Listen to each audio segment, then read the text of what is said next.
This is Dan Schneider. On this Dan Schneider video interview, the subject is Bigfoot, specifically the Patterson-Gimlin Bigfoot film from the 1960s. I will be speaking with Chris Tharp about it, and the conversation begins in a moment. The subject is the Patterson-Gimlin Bigfoot film.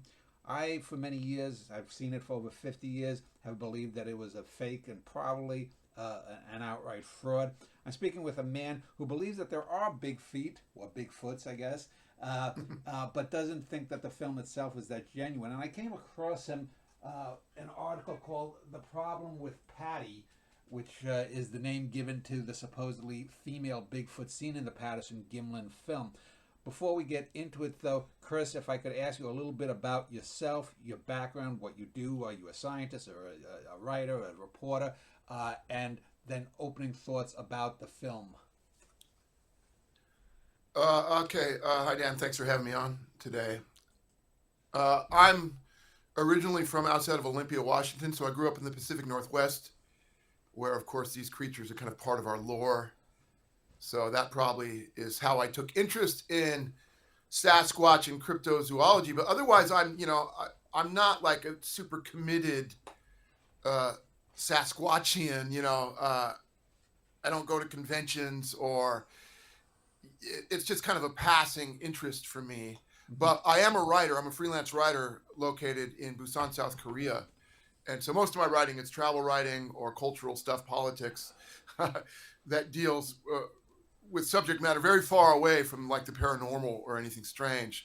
But Sasquatch has always been, on my mind, and something kind of a pet interest of mine since I was a kid, growing up in the 70s when it was kind of, remember the $6 million man, they had a Sasquatch as a character. And so it's always kind of been there. So about 5 years ago, after spending a lot of time on YouTube watching different sort of takes on the Patterson-Gimlin film, and then doing some of the background research on it, like really looking at the backstory, I'm like, okay, how did this come to be? Who are these guys that made this film, and what were their motivations? I came up with the kind of uncomfortable conclusion that, yeah, it's probably a hoax. And I believed the film was real up until about 4 years ago, when after really thinking about it, that was the only conclusion I could really come up with when you really ponder all the circumstances behind this otherwise extraordinary piece of footage. But yeah. So I would assume I'm 59. I would assume you're in your early 50s from what you just said. Yeah, I'm 53. Okay. Yeah. So you may be old enough to remember the Leonard Nimoy show In Search of. Of course, yeah. And then there was the Von Däniken films about ancient astronauts and stuff. The 1970s was the haven of the Bermuda Triangle, the Devil's Triangle, all of this kind of stuff. Yeah, a lot of sort of pulpy books Yeah. on it that people would read. Even, I remember my neighbor, his mom was really into, ancient astronauts and these sort of theories. And she was reading these books all the time. And she would, late at night, she would tell us about these crazy things she was reading. And it was really interesting. But yeah, that was the 70s and the 80s to a degree. But for some reason, that stuff really took off in the 70s. Yeah. Yeah. So let's talk a little bit about your belief in Bigfoot before we get to the film. My major objections are basically scientifically. From things that I've read in regards of human population, let's say if a nuclear war happened or a comet hit the Earth or something, that you would need at least a couple of hundred people to avoid inbreeding within 5 or 6 generations, and then the species would be doomed. Assuming it's similar and that this is a great ape, a primate, one would have to think a similar amount of beings would have to be within breeding distance. And if these are loner creatures, as appears in most films, we've never seen, as far as I know, or heard people say that there was a band of Sasquatches that, were... Oh, no, actually there is eyewitness testimony that people see them in groups. Yeah, I don't think they're loners at all. Yeah. I'm not sure. I mean, maybe just the grainy photographs, you just see one. But I know there was supposedly an attack on a log cabin 100 years or so ago. Yeah, Ape Canyon near Mount St. Helens. Yeah, and whatnot. But it would seem to me that they have large. They would each one, assuming that the males are territorial, they would have large swaths of land, maybe I don't know, a few square miles, and every year that goes by, it seems less and less likely because if they are great apes, they're probably, if they're anything like chimps or humans, they're probably going to be violent toward each other. We've never found corpses. We've never found all the DNA evidence that I've ever heard of, for example, says that it's other kinds of animals. There's never been anything that's been substantial that I've ever read or seen on videos lately. So, what is your basis for believing that the Bigfoots exist aside and apart from the film? Yeah. Well, first of all, when it comes to like breeding populations or like enough land to support these people, I think a lot of people don't realize, especially in the Pacific Northwest, just how vast the wilderness is there. I mean, just go on Google Maps right now and look at Washington and Oregon, and especially in the Cascade Range, you have huge swaths of land, and there might be one road that goes through there, but this is a road that people generally don't stop on. And if you were a creature that wanted to hide from human beings, it's completely possible. It's we really in the United States and Canada especially, we don't really go into the interior very much, and this is especially true in the West Coast. So there could be numbers of these creatures that we wouldn't know about because we just don't go there, except for logging companies that go in, and then they make a big racket, and anything could run away. But as far as why I really believe these creatures exist is because I've read and especially listened to, hundreds and thousands of hours of eyewitness testimony, people who've claimed to have seen these things, and they just almost all of them describe a similar look, a similar behavior. There's kind of a lot of boxes that get checked in these stories. And first of all, I don't believe that a lot of people with nothing to gain, no money, the only thing they can gain is ridicule. Why would all these people come forward with these stories when they're just setting themselves up for mockery? But it makes them special in their own mind. That these are the same people that would see someone pissing against the wall and see the face of Jesus and have a turn. Well, I'm not sure because I mean, a lot of these stories that I've heard, these are very rational, normal people. These aren't people that are seeing Jesus in the mold on the bread. These are hunters. These are the police officers. There's a recording of a 911 call of a guy who just witnessed one of these creatures killing his dog, and this is recorded, and the guy's panicking. I mean, he's not acting. I used to be a theatrical actor, and I know how hard it is to act well. And when I listen to these stories, I'm not hearing liars. Yeah, there are kooks out there. There are people who hoaxers, or people who come on these podcasts or write down these eyewitness accounts that are liars. But I've just heard so many that were too credible in my eyes. I just don't think they're all lying, and that does it for me. And all the circumstantial evidence, like even some of the video and grainy photographs, the footprints, other signs, trees and crashed down, and sticks arranged in certain patterns that look like they're sending messages. But I'm not a scientist, okay? So I understand the scientific community, or somebody from your point of view, where your standard is a scientific standard, where we need a body, we need DNA, we need something that is provable beyond a reasonable doubt. It's like the legal system. You have two standards. For a criminal trial, you have beyond a reasonable doubt. And that's what I would equate with science too. But then for a civil case in the United States, they have another standard called a preponderance of evidence.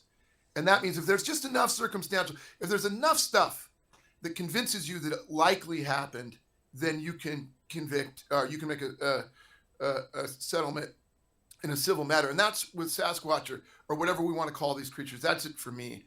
I've seen so much circumstantial evidence that I tend to believe they exist, but I have a lower standard. So let me ask you then, do you also believe in the tales of the people who claim to have been abducted by gray aliens with bug eyes and do sexual experiments on them? because Yeah, I'm not. these people also, there are some firemen and cops and other people that do that too. The reason I bring that up is because many experiments have been done about, there's a professor in a room giving a lecture, someone runs in, takes something off his desk, runs out. They ask the people, they say, oh, no, it was a white woman with red hair. No, it was a guy in a sweater. And so the very sameness of the reports, whether it's gray aliens or Bigfoot, actually says it's probably more of a cultural phenomenon, because if you look at, for example, alien abductions in the 1950s, there were a whole host of aliens out there. Then came Betty and Barney Hill just a few days after an Outer Limits show that showed gray aliens with bug eyes, and for the last 60 some years, that's been the thing. If you Do you put any credence into that argument then? Yeah, it's possible. I mean, you're basically making the meme argument here, where once it becomes a meme, something in the sort of pre-internet meaning of the word, uh, kind of mass psychology, where you sort of plan an image, you plan a story, and it gets repeated. Yeah, this is possible, but I'm just from these, especially these firsthand accounts I've listened to.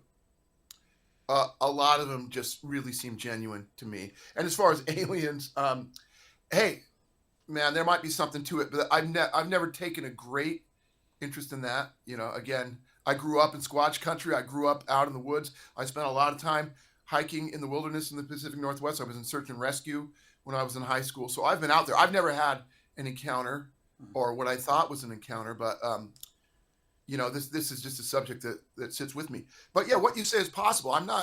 I don't proselytize on the mountain of Oh, Bigfoot. I'm not. I'm just trying to find your own personal Yeah, rationale. yeah. That may be possible, and that is interesting. I know. Again, I haven't studied psychology and mass psychology either, to where I can really comment on these things. But yeah, memory and perspective is notoriously unreliable. For And example, that, since you brought up the legal standard, you've probably heard of something called the Innocence Project, where men who yeah, have been convicted of rape or other heinous crimes, and there have been women who have said it was suspect A. They're absolutely sure.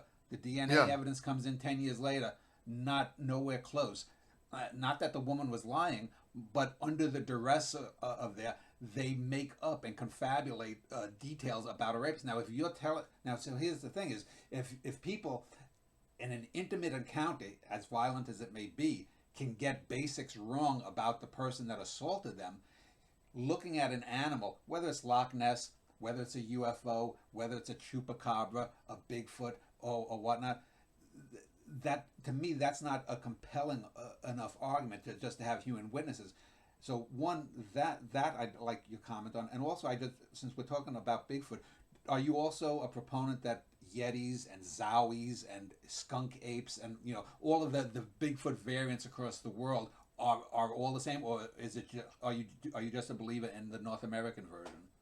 okay, that's a good question.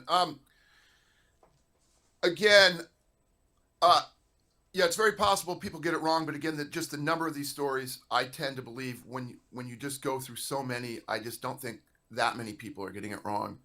Um, Also, another thing, of course, that cements my belief, I guess you'll say, or my tendency to believe, is the Native American lore.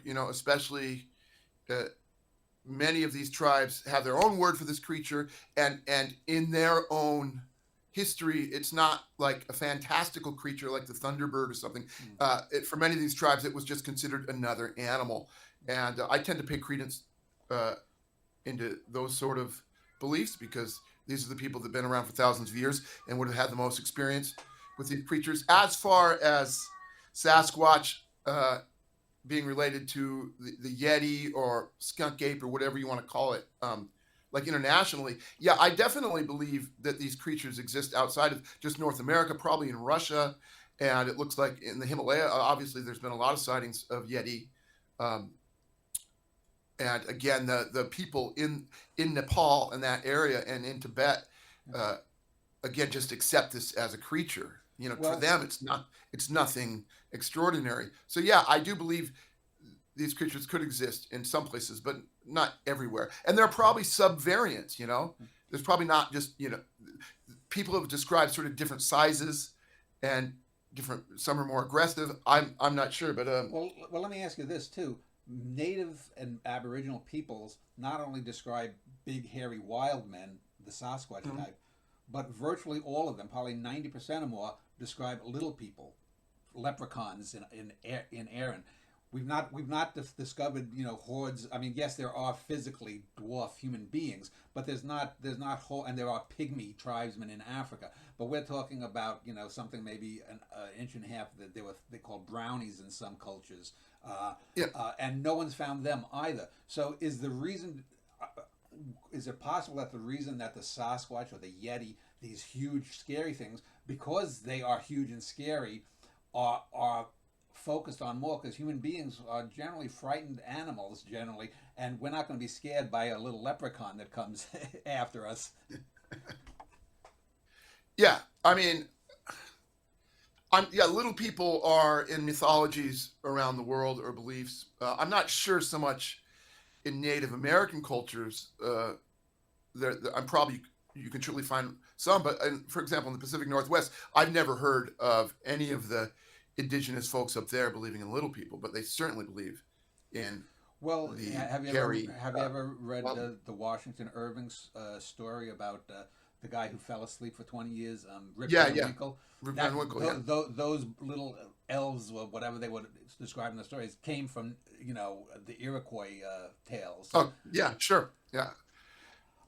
So let's then get to actual film, and Yeah. I think putting aside whether the creatures are real, let's focus on the film.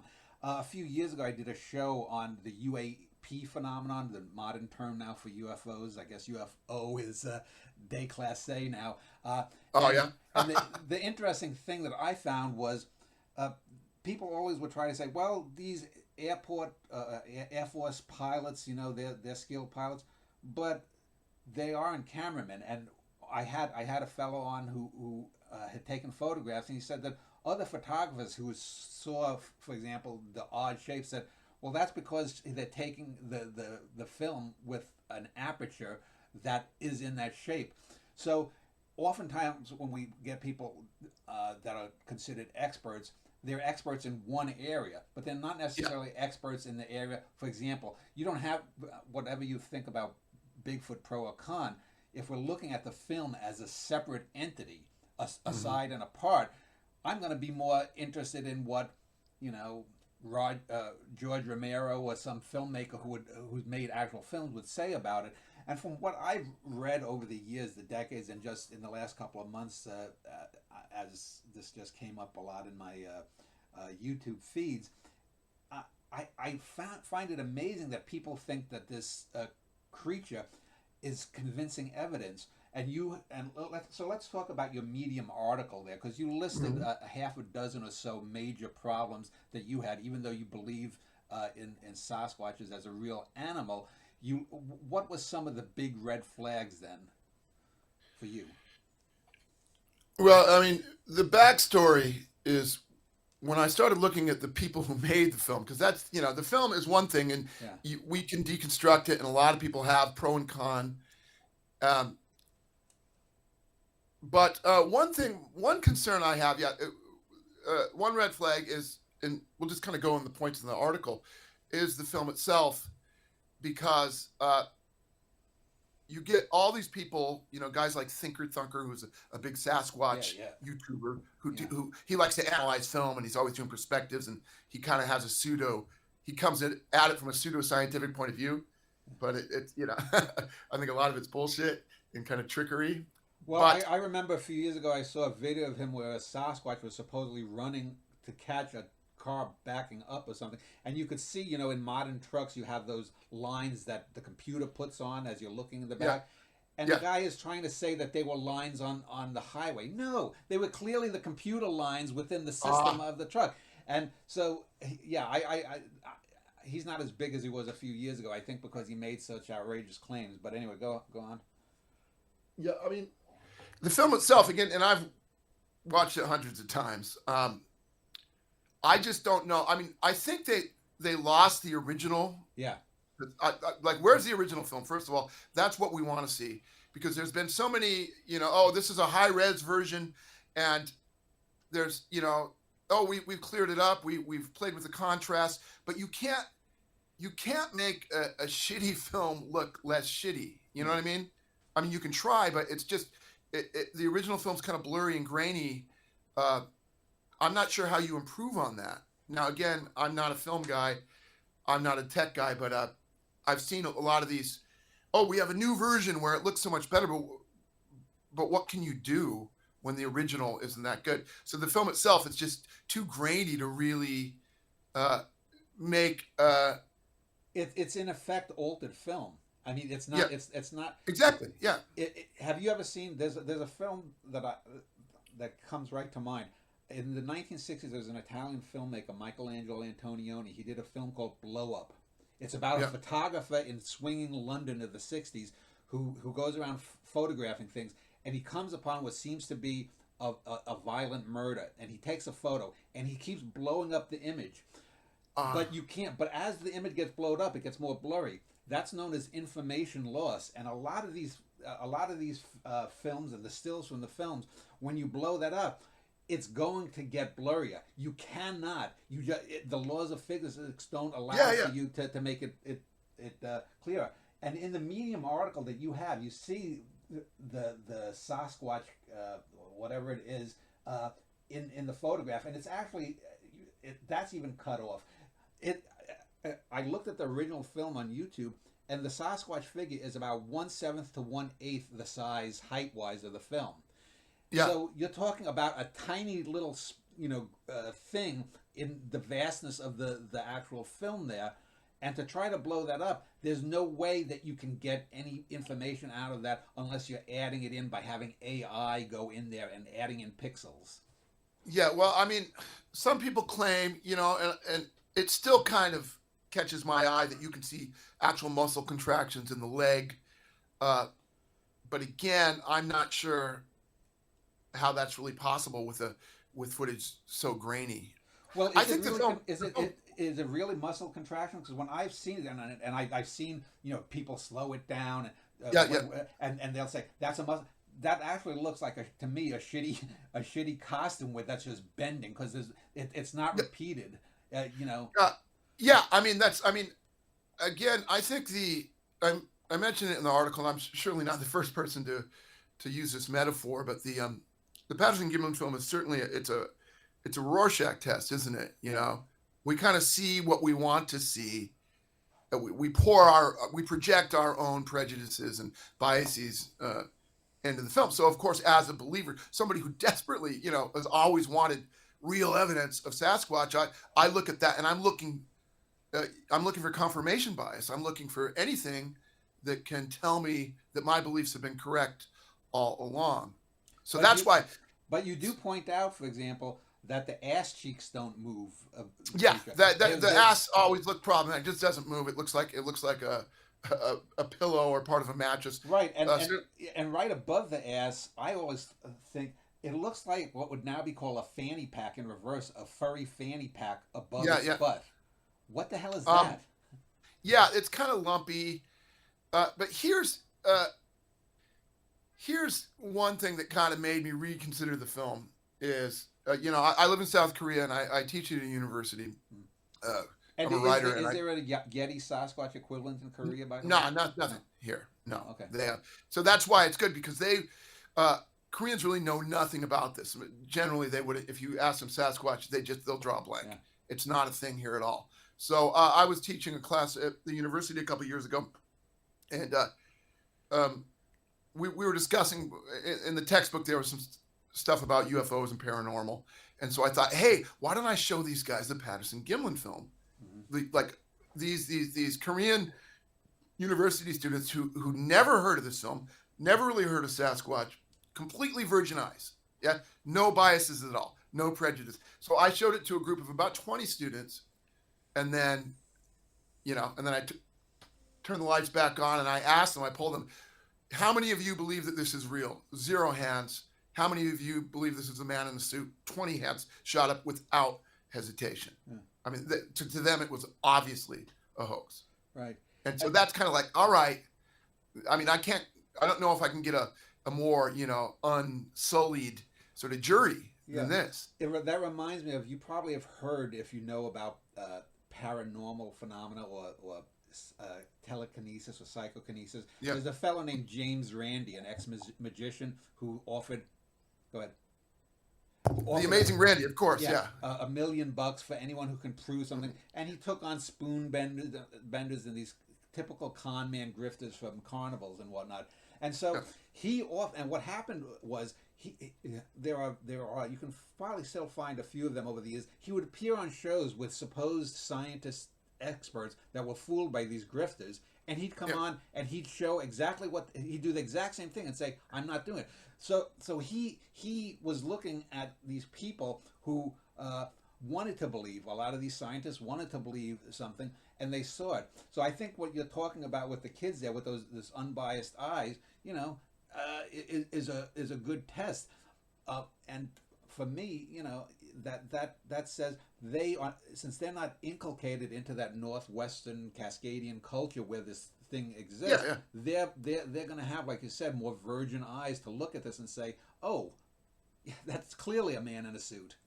But also, you could also argue that because they've never heard of this thing, the idea of an ape man in the woods is so alien and incredible to them that, of course, their first reaction would be, "Oh, it's BS," But they also, but they also probably have their own version of a chupacabra, or there has to be some kind of mythic. Every country has its mythic creature. Yeah, I mean, there's a lot.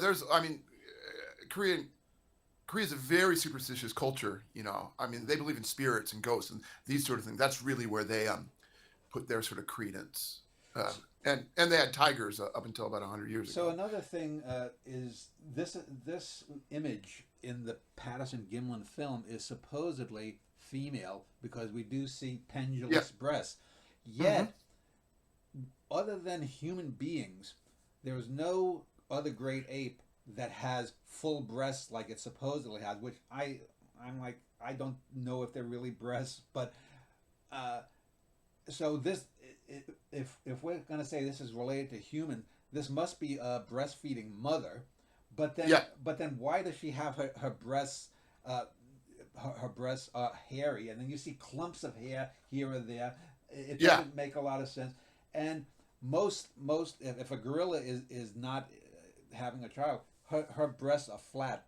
They're just like they're deflated. So it seems to me this gets back to Patterson, who drew many images apparently of sexy Sasquatch women, females with breasts. So that would seem to argue that this is maybe his own personal obsession that he put into it, thinking that it's going to make it stand out because people are going to default to a male image of any creature. We think of a lion with a mane rather than a lioness. But yet he clearly was, in that book that he wrote and in other images that I've seen online, he clearly had a thing for supposed Sasquatch bosoms. This is a critical point, because I used to, until I did more research or just investigation online, if you want to call that research. One of the points I used to bring up when arguing in favor of the legitimacy of the Patterson-Gimlin film was, "Oh, look, there are breasts on this creature. Why would he go through the trouble? Why would they go through the trouble to put breasts on this suit? That obviously is something no one would ever do, and that gives it credence." And then you see that he was drawing all these pictures of Sasquatch with breasts. This was already a thing in Patterson's mind, so of course it makes complete sense that he would put this in the suit to give it more credence. And so the point, what I thought was a point to prove the film, ends up working against it when you really look at what this guy was doing. And then there's the fellow who claims to have been in the suit, Bob Hieronymus, and there's a 20 years ago. There's a show, a cable show, where they show his walk, and he's got the absolute gait of the thing. Plus, people said, well, a human being couldn't walk like that. And yet the fellow who claims to have made the suit, a guy named Philip Morris, says that if you're using if you're using the big foot, a flat foot like that, you can't land in the way that a human foot would land, and so the gait is totally explicable by any person who would have to wear the suit. You'd have to walk like that by wearing such a big cumbersome suit. Okay. Yeah, because I know Thinker Thunker too. He does a whole thing on the Patterson-Gimlin film where he just looks at the gait, and he compares the footfall to a great ape's footfall, and there are some similarities. I remember watching that a couple of years ago. I'm like, oh, maybe he's onto something, but then perhaps the suit makes the gait happen. And I saw the footage of Bob Hieronymus on that show, and he did the walk, and I'm like, whoa. I guess because people claim, oh, you can't walk like that. Only Sasquatch could have this gait, and he just nails it. And when I was in my early 20s, I was walking to work. I'm from New York originally, and walking to work for a mile or two, and it was a snowy day. And in the snow, I had to lift up my legs a bit more to get it out from the last step I took. I remember looking into the window and seeing an image of myself and saying, Jesus fucking Christ, if I was hairy, if I was more Italian than Norwegian, they'd think I was a goddamn Sasquatch because I had the exact same gait that Hieronymus and the creature have. So I find that a lot of times, whether we're talking about aliens or whether we're talking about chupacabras or these creatures or lake monsters, a lot of people make these hyperbolic statements. You couldn't do that. No one could do this, and it just doesn't hold up to me there. So let me ask then about and also the thing supposedly about the arms being too long. But again, I'm 6'1", and you're not going to be able to see it. But standing here, if I just put my arm all the way down, it's about 3 inches above my knee. And if I'm walking with a bent leg, my arm is going to swing. My hand is going to swing below the knee. So I to me that just seems a lot of ado about nothing. But you mentioned earlier about how the original film is lost, and people I've said who've been basically taking on both the supposed maker of the costume, the Morris character, and this Bob Hieronymus will say, well, why didn't they provide any evidence of the suit? Well, why would they? Morris was across the country. He supposedly sold the suit. Why would he make a copy of it for himself? And if Hieronymus wore it, it wasn't his suit. He'd give it back. Yeah, I mean, there are reports also that Hieronymus, I think his mom and his sister saw the suit in the trunk of his car the day after he got back. He would give the suit back, you imagine. I mean, what happened to the suit? That's a great question. But it's not there. But again, it's not,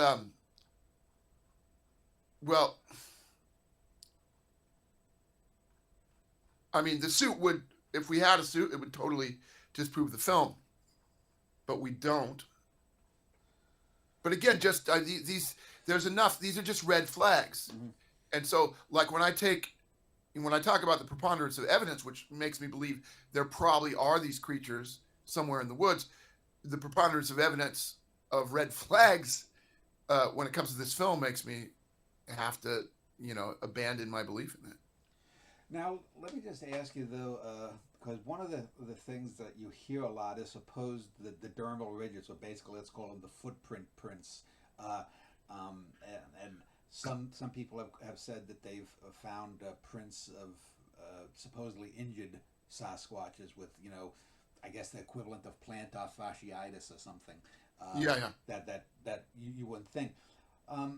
But as far as I know regarding this film, there's nothing that stands out about these footprints.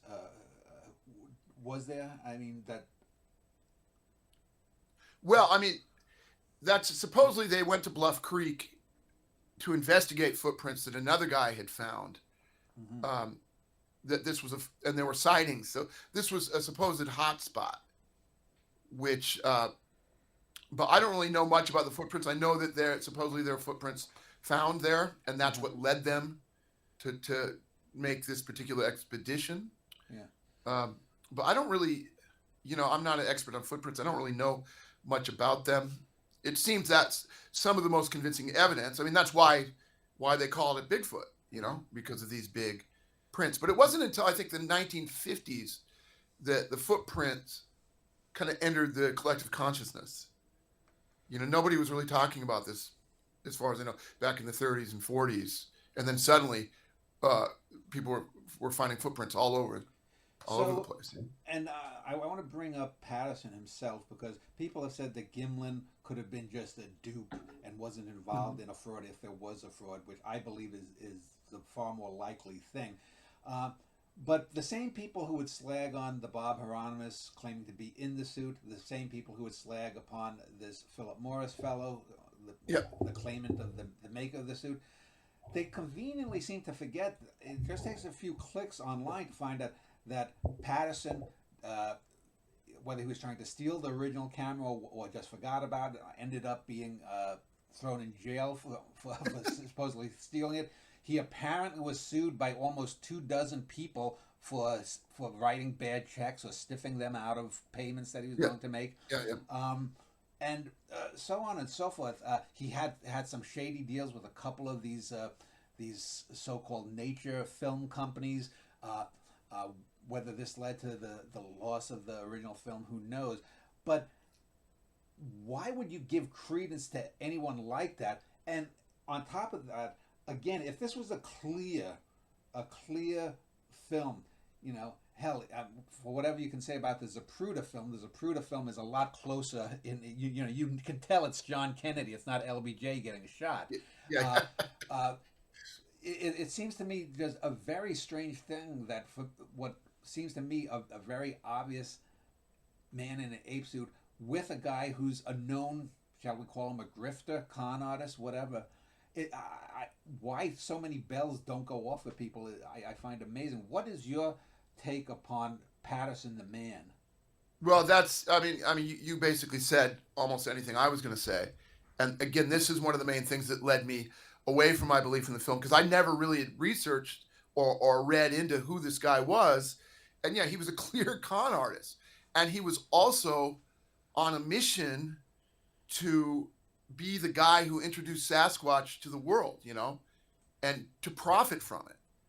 So, when you look at a crime, you got to see if there's motive. And the motive here is like so overwhelming. Mm-hmm. They were out there looking for this creature. They were filming a docudrama about Sasquatch that they were going to release as a theatrical release. And then they just suddenly happened to come across this creature, mm-hmm. When they're supposedly looking for it. And when he has every ounce of motive in the world to pull off a fraud. And they didn't take this film and present it to a university or scientific authorities.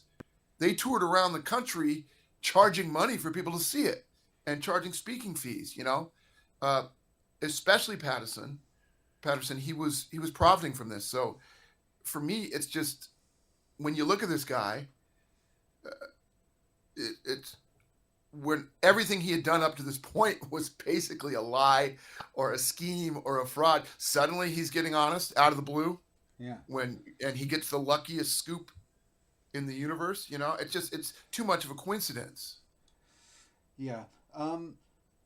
So let me just get back to a couple of points too about the supposed making of the suit too, because number one, the fellow I watched a 15-20 minute thing with this fellow Philip Morris from the early 2000s. I think he might have died by now, but I'm not certain. And he was talking about one of the things where the famous, as the creature is walking away, it makes that turn back for half a second. Yeah. And one of the things that's odd is that it makes a full body turn, an upper body turn. And Morris explains that, I thought in a very interesting way, is that when you are wearing such a heavy suit and when you have the head attached to the body, you can't just turn the head independently. You'd have to turn like that. And yet, if you or I were walking there, we'd just turn our head most likely. We wouldn't turn the whole half of a body. Oh, that's a really interesting point. Yeah. I never thought about that. Yeah, we have to acknowledge if it is a suit, how heavy and cumbersome it would be. Mm-hmm. So this is going to affect the gait. It's going to affect the movement. It'll affect everything. Yeah. Um, so let's pull back then. What kind of a film then would convince you? I mean, you are more inclined to believe that these creatures do exist, Yeah. but would it take? Is it going to take a body? Just like are we going to have to dredge up a plesiosaur in Loch Ness to believe that there's a creature? Is it going to take a dead body? Because it seems to me just a DNA evidence of a hominid possibly uh, might be corrupted if it's Yeah. I mean, taken too long. people have brought in hairs that have been tested, and I think it's just kind of inconclusive. We don't have any. Yeah, the smoking gun's obviously a body. That's what you need. I'm not sure if a film would convince me at this point, especially with the technology we have for deep fakes, and it's Yeah, just so easy. that's Yeah. that's the other thing. The technology has gotten to the point that it you know you if you can. I was just watching earlier today. Arnold Schwarzenegger. Arnold Schwarzenegger as Shirley Temple. So his face on Shirley Temple, the actress from the 30s, Yep. singing the good ship Lollipop. I mean, um, but when one of the arguments for the Patterson-Gimlin film has been that people claim it's so good a film, and like I said, I don't think it is. But when you see some of the more modern videos before AI came along a few years ago, let's say videos from the 90s, 2000s till about 2015, a lot of them are, to me, just clearly, even more clearly, men in suits because, as I said earlier, the patty in this film is only 1/8 the size. So there's probably, I don't know what, maybe a football field or more between them and Gimlin. Whereas with some of these other ones, you'll see, there's maybe only 40 or 50 people, but there's something lurking behind a tree, and oh, there's the big one, and then it walks off or moves off, and it's clearly moving like a human being. Yeah. Well, I mean, these creatures, from any accounts that you have, people who describe these creatures, if these creatures exist, but the people who claim to have seen them, one of the common themes is how human-like they are. Hmm. So the fact that they move like humans isn't necessarily a strike against them existing, because these are they're a primate. We're a primate. We're very similar Hmm. in our movement and behavior. Yeah. So one of the creatures that's often posited as the grandfather of all these creatures, whether it's Sasquatch, Yeti, Yowies, skunk apes, is Gigantopithecus, Yes. which is Yeah. basically a supersized orangutan that's about 10 feet tall. But one of the things there is that number one, it's in Indochina, and how it would go, within just 10,000 years, adjusting through all of China, Siberia, and then down, across the world is a different topic. But those things are knuckle walkers. If you've ever seen a gorilla, if you've Yeah. seen even the modern King Kong films, they do King Kong like a real gorilla, in that they walk on their knuckles. Same thing with chimps. We're the only great apes really that don't knuckle walk. Uh, Yep. and as far as I know, from what I've read, knuckle walking is a dead end. So it's hard to get from a knuckle walker to someone that's fully bipedal, because a chimp Mm. still stoops over. Gorillas still stoop over. The Sasquatch, even this creature, supposedly in the PG film, clearly has, as you mentioned, a human-like or humanoid gait. So Yeah. if it is a great ape, it would have had to separate it a long time ago. Yeah. Um, Probably did. So you said that probably the only thing that would prove the existence would be a body. Having said that, what do you think is going to be the future of this film? Or because it seems to me with AI and with a lot of the supposed cleanup, there's one cleanup that actually shows the supposed face of the creature, which as I'm looking right now on the Medium page where your article is, the face is clearly light brown, or it's clearly much lighter than the fur around it. Yet, Yeah. when you see the blow-ups, and I've seen blow-ups of the supposed a close-up of the face, you can see a little bit of supposed detail, but suddenly the skin turns blackish. It's almost reversed from the fur that we see in stills taken from the original. It goes from a pale face surrounded by dark fur to being really dark skin surrounded by slightly less dark fur. Um, and it seems to me the film is, in terms of evidence, is pretty much worthless at this point. If it wasn't before AI, it is now. Yeah, I'm not sure what the future. I mean, people will continue to debate this film until something better comes out, if we ever see that time. It's an interesting.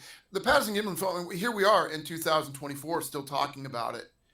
It's still debated. It's still scrutinized. It's definitely whatever your opinion on the existence of these creatures. The film itself is a cultural phenomenon that has been something that people have been interested in and have picked apart since it came out in 1967. So there's only really in American culture there are really only two films that hold this sort of cult status, and that'd be the Zapruder film and Patterson. They have their own names. Yeah. We name the person who shot it. I can't think of another piece of film that comes close to those two. Yeah. So finally, let me just ask then. You wrote this article for Medium, and you said you've done travel writing and so forth. Do you? Where do you? I mean, will you be writing about these? Have you written about other cultural phenomena that might be similar, if not, some kind of mystical creatures? Are you drawn to what I guess we would call the paranormal or the supernatural, or is it just more specifically because of where you grew up and Sasquatch's place in that area? This is the only thing I've ever written on anything even close to the paranormal or cryptozoology. I just, it was an impulse to write it. I wasn't planning on writing, and this is Medium. It's basically my old blog. This wasn't a commissioned piece, professional piece. This is just my own thing. Yeah, I was on YouTube watching all these analyses of the film. So, and I did a bit of, looked into the backstory, and then I'm like, wow, I want to write about this. I thought it'd be a fun exercise. So yeah, I am interested in paranormal and other things. Yeah, UFOs are very interesting for me. I'm not so much of a ghost guy, but yeah, I'm really open to weirdness. I definitely don't think that we understand everything in the universe. There's, or especially in the world, that there are mysteries out there. And yeah, I find that very interesting. So perhaps I could write about this more. This interview and revisiting this article, I reread the article, and I'm kind of pleased with how it came out. Yeah, it's a good so article. Yeah, maybe I might, I might write more about Sasquatch because it did attract a bit of attention. I got a lot of hate for it, of course. The believers were abusing me in the comment. One guy even threatened me. He said, "This is going to be bad for your health." He said, like he's going to beat me up for questioning the orthodoxy. But these guys are pretty hardcore. These guys that go to the conventions, they've staked their whole life on this idea. And so when you start picking it apart, or even and when you criticize the holy grail of their belief system, a lot of these people, they put the PG film as the absolute truth and proof that these things exist. And so when you start picking that apart, everything else, falls by the wayside. The house of cards falls. So yeah, and people, it's like with the so-called surgeon's photo of the Loch Ness monster, which turned out to be a cardboard cutout that was only about maybe 2 or 3 feet long, and you could tell though there because water doesn't scale. If you ever saw some of the movies from the 50s with fake boats, the Romans rowing, you could see that the water doesn't scale up. Just apropos of photographs. a lot of times I've seen online these absurd things. You'll see these lists, 12 photographs that no one can explain. And then they'll show, for example, like my two favorites are one with there's a lady looking out of a car and there's a man's head behind her. And they'll say, this was Mrs. So-and-so, and that face behind her was a husband who died 7 years earlier. And it's like, it's a photo of a man and a woman. Yeah, yeah. What's mysterious about it? Or I don't know if you've ever heard of this one, the spaceman, the Solway Firth spaceman. A little girl is sitting on a green hill right close to a camera, and there's a figure in white behind her, and people will try to say, well, an astronaut came and just beamed down right behind her when the father's taking the photo. But they've done analyses, and it most likely just that it was a double exposure or something, and the mother wandered into the photo behind it. And it seems to me that, especially in the last 5 to 6 years with AI, a lot of the Patterson-Gimlin film is getting that same kind of vibe where it seems to me that they're running out of gas. There's a guy who does a video, has a YouTube channel called like A Cabin in the Woods or something, who does these analysis similar to the Thinker Thunker guy, and he recently did a post of 7 sounds that a Bigfoot has made that couldn't be duplicated.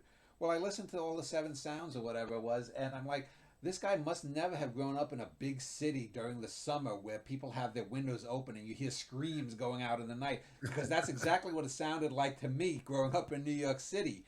But anyway, let me just ask you if you have any final thought you just want to add in before we end this interview.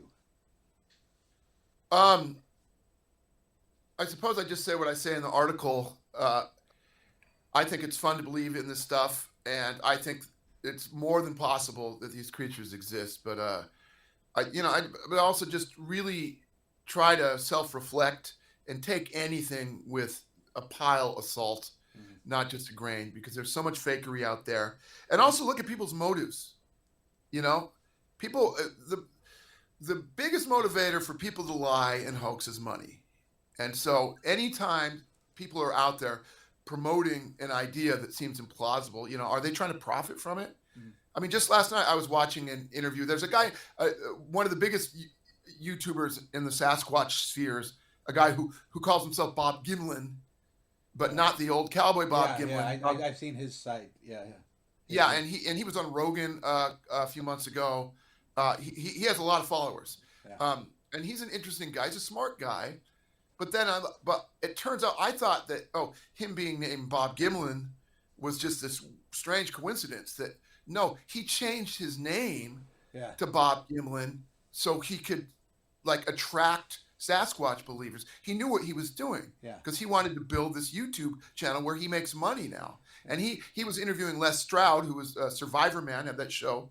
And Les Stroud has become a big sort of Sasquatch proponent. He had a experience in Alaska. And Les Stroud, I think, is a pretty good guy. I enjoyed his show. He doesn't seem like a liar to me. But then, of course, later in this interview, it turns out that Les Stroud is promoting a new, project that he's doing. Yeah. So both of these guys are talking about this thing to get eyes, to get ears, and to make money. And so, if people are profiting from it, that sets my bullshit detector off. And Roger Patterson was completely profit motivated. He was in it for money. And you hear some of these people that say, "Well, I shot a Bigfoot, and when my friends came back in the morning, it was gone, and there's no evidence about it." And Bob Gimlin does. He's got the little cartoon character version of himself that he does. But I just want to close. I would disagree with one of the things you said about profit being the main motivator. I think it is one of the 2 main motivators. The other main motivator for people to lie is they want to be accepted or they want to feel special. And I'll give you the best example I can think of is Betty and Barney Hill, the famous UFO couple back in the 60s. Betty Hill, these were average people who were having some problems because they were in interracial marriage. She was the one who was the more true believer. And her husband, Barney Hill, as he was interviewed over several years, his stories kept changing to be more and more like his wife's, as if he was looking for her approval. Now, sometimes that approval, if we're talking like in a religious setting, might be approved by a cult, but it's also that the human being wants to feel special or feel part Yeah. of a group. Well, that's, I I mean, was in a that, gang as a teenager, so I know that's what people say. Well, why would you ever want to be in a gang or what? An outcast. But within that small circle, you're more special. yeah. And that's, I mean, that drives conspiracy theories across the internet, um, yeah, a lot of times, and a lot of the people who are susceptible to these sort of things are people who are kind of alone Yeah. and feel, driftless, and it gives them something to hang on to, and it makes them special. I'm the possessor of some secret knowledge Yeah. that you're not privy to. Oh, look at me. And that's definitely true in the Sasquatch community. The Sasquatch community too also draws a lot of people from rural areas. How many times do I go on these groups and I see the comments, and I seen. No one knows how to use the past tense of. Yeah. of, And of you had mentioned earlier the Bionic Man or the $6 Million yeah, Man, and Andre the Giant, and then the guy who played Lurch, I think, was the second Sasquatch or the Bigfoot. And there, it's interesting because I think before that show and those episodes aired over a 2 or 3 year period in the early mid '70s, no one associated Bigfoot with UFOs. But yeah, because they mixed the two together in the $6 Million Man, that's when you had Bigfoot all of a sudden went from just a hairy biped to something possibly supernatural. yeah. They call it in the Bigfoot community. They call that the woo, don't they? And you see that a lot, and you get like dingbat Christians, saying, "Oh, they're demons or Yeah, Nephilim from the Bible." yeah, There's all sorts of yeah. It it goes into a lot of interesting directions and ridiculous directions. I certainly don't put any credence in that, but I think it's possible that there is a bipedal primate living in the deep recesses of the wilderness in North America. Yeah. Well, Chris Tharp, I'll link to the Medium article that we've been talking about. I want to thank you for spending about an hour talking about Bigfoot / Sasquatch. Yeah. Thanks for reaching out, Dan.